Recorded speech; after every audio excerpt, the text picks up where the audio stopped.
Welcome to this brief video explaining the general investment strategy of the Miners Trust Fund.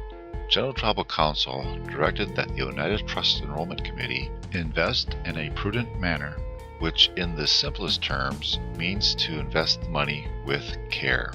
Therefore, the Oneida Trust Enrollment Committee sought to implement a trust that could serve the miners' needs of today and in the future.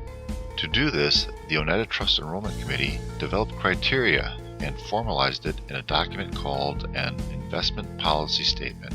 The Investment Policy Statement defines how the money is to be invested and helps keep the Oneida Trust Enrollment Committee focused on the investment strategy during all periods of investing. Since many of the decisions are already defined in the Investment Policy Statement, the Oneida Trust Enrollment Committee is better prepared to manage short-term market fluctuations. One of the Oneida Trust Enrollment Committee primary roles is to determine the level of risk.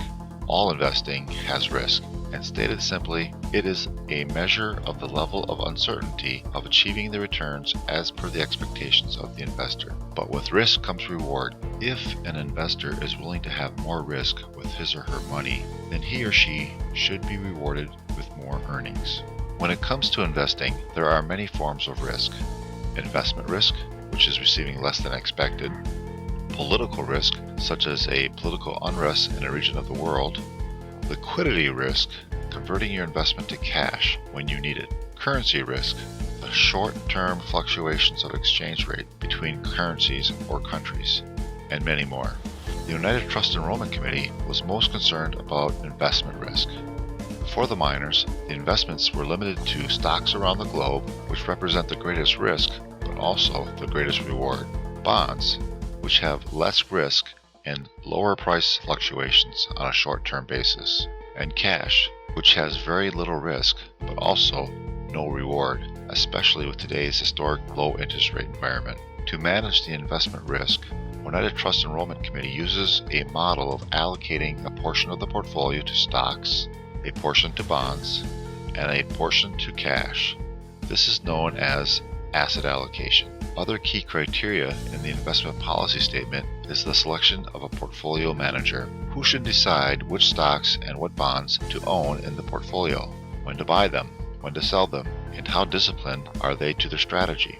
It is important that the manager does not sway from their strategy, and there will be times when that strategy doesn't work as well as other high-risk strategies.